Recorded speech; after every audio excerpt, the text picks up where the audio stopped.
लक्ष्मीनाथ समारंभां नादयामन मध्यमाम् अस्मदाचार्यपर्यन्तां वन्दे गुरुपरम्परां यो नित्यमच्युतपदाम्बुजयुग्मरुग्म व्यामोहतस्ततितराणि मेने अस्मद्गुरोर्भगवतोऽस्य दैकसिन्धोः रामानुजस्य चरणौ चरणं प्रपद्ये। कन्याश्रवणसञ्जातं गादिगोत्रसमुद्भवं वेदशास्त्रविचारज्ञं वन्दे वेदान्तदेशिकं वेदान्तलक्ष्मणमुनीन्द्रकृपार्थबोधं तत्पादयुग्मसरसीरुगबृन्दराजं त्रय्यन्तयुग्मकृतपूजिपरिश्रमन्तं श्रीरङ्गलक्ष्मणमुनिं शरणं प्रपद्ये। श्रीमद्वेदान्तरामानुजमुनिकरुणालब्धवेदान्तयुग्मं श्रीमत्श्रीवासयोगीश्वरगुरुपतयोरर्पितस्वात्मभारं श्रीमत्श्रीरङ्गनाथाह्वयमुनिकृपया प्राप्तमोक्षाश्रमन्तं श्रीमद्वेदान्तरामानुजमुनिमपरं संशये देशिकेन्द्रम्।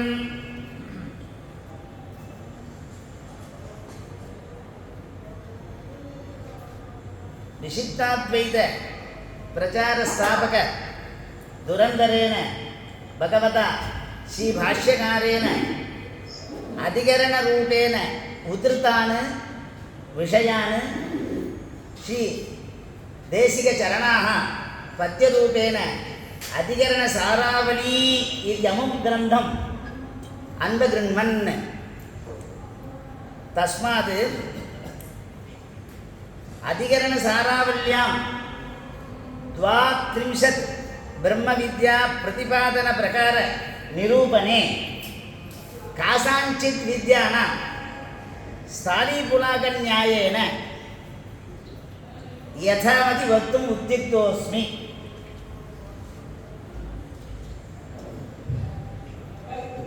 அந்த 32 வித்யைன்னு பேரு. அந்த 32 வித்தியை படிச்சு விடுறேன். முதல்ல 32 வித்தியை சில பேர் இருக்கணும்னு தெரிஞ்சுக்கிறதுக்காக, அடியேன்னு தெரிஞ்சுக்கிறதுக்காக அதை எழுதியிருக்கேன். அதை படிச்சு விடுறேன்.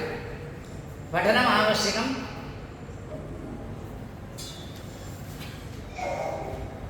सद्विद्या आनंद विद्या अंतरादित्य विद्या आकाश विद्या प्राण विद्या गायत्री ज्योतिर्विद्या इंद्र प्राण विद्या शांडिल्य विद्या अत्र विद्या उपकोशर विद्या अंतर्यामी विद्या अक्षर पर विद्या वैश्वानर विद्या भूम विद्या गार्यक्षर विद्या प्रणवोपास्य परम पुरुष विद्या दहर विद्या अंगुष्ठ प्रमित विद्या देवोपास्य ज्योतिर्विद्या मधु विद्या संवर्ग विद्या अजाशरीरक ब्रह्म विद्या बालाकी विद्या मैत्रेयी विद्या दुहिन रुद्रादि शरीरक ब्रह्म विद्या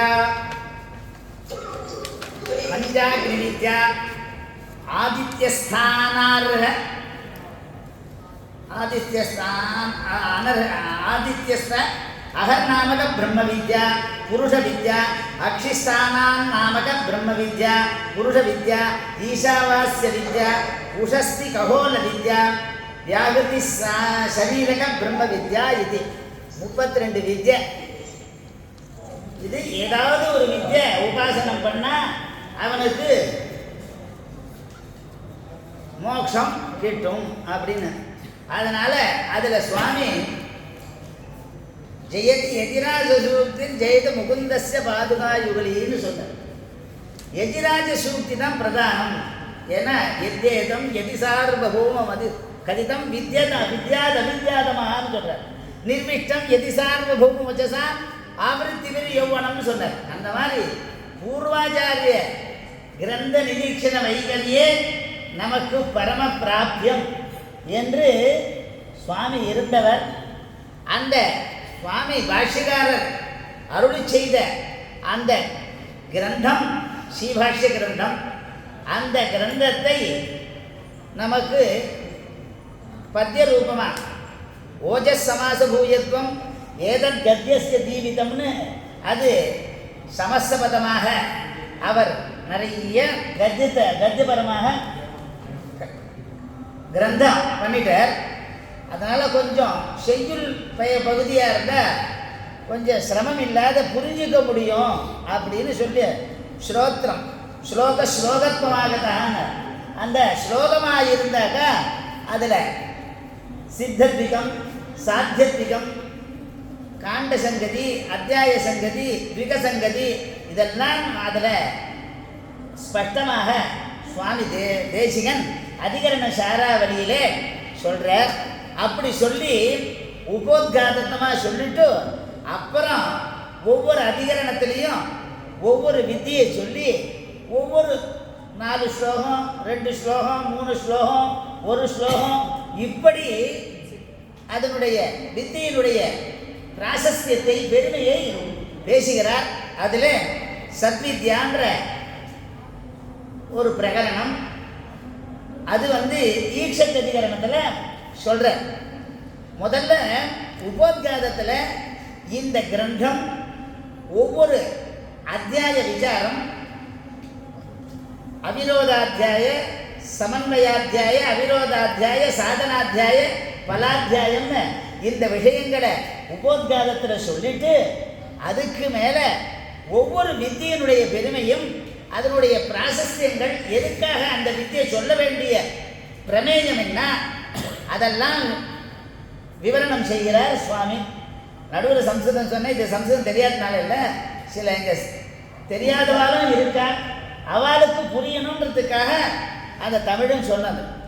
அப்போ சத்வித்யா பிரகரணத்தில் இயம் வித்யா சதேவ சோம இதமக்ர ஆசீத், அது சாமவேதாந்தர்கத உபநிடத்தில் சாந்தோக்கிய உபநிடத்தில் விசாரம் பண்ணப்பட்டிருக்கு.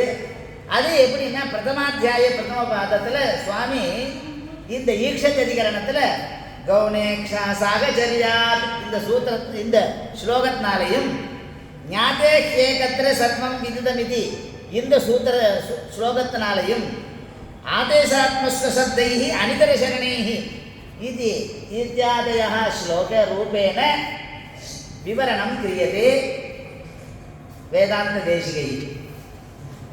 தேசிகேன கிரியத்தை.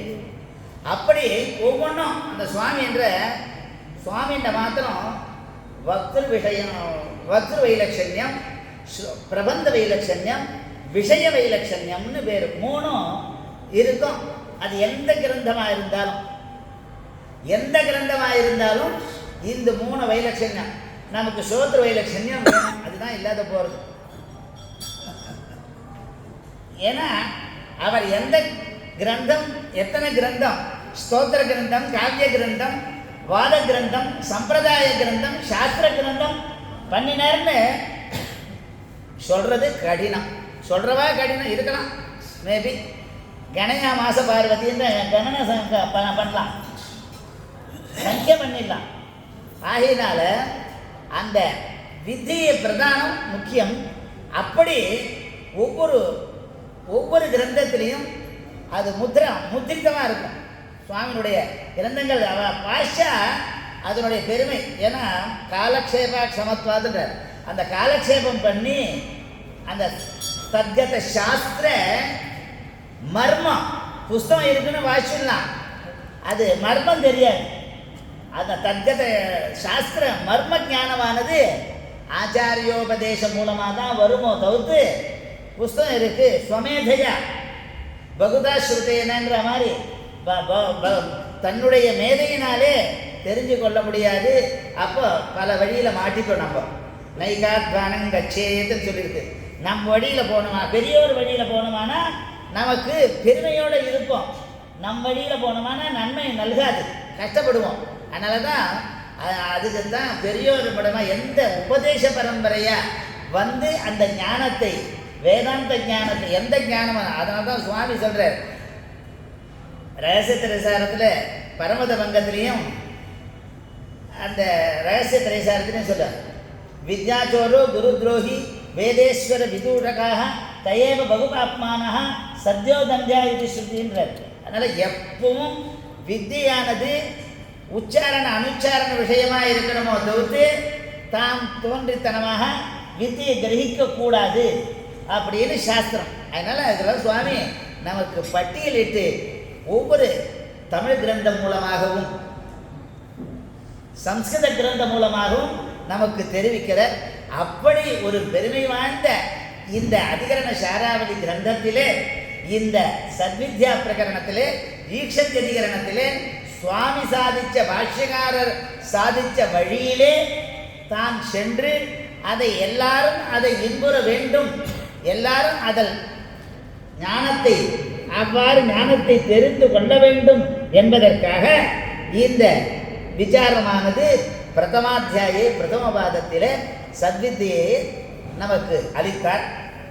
அனந்தரம் ஆனந்தமய வித்யாயில மயக் பிரத்தியத்தில் மயக் விகாரார்த்தம் பிராச்சுரியார்த்தம் அப்படின்னு சொல்லி அதில் பிரம்மவிதாப்னோதி பரம் அந்த பிரம்ம சப்தத்துக்கு பிருகத்வாச்ச பிரம்மணத்வாச்செல்லாம் சொல்லி அந்த பிரம்ம சப்தமானது சத்தியத்தை, அமலத்தை, ஆனந்தத்தை,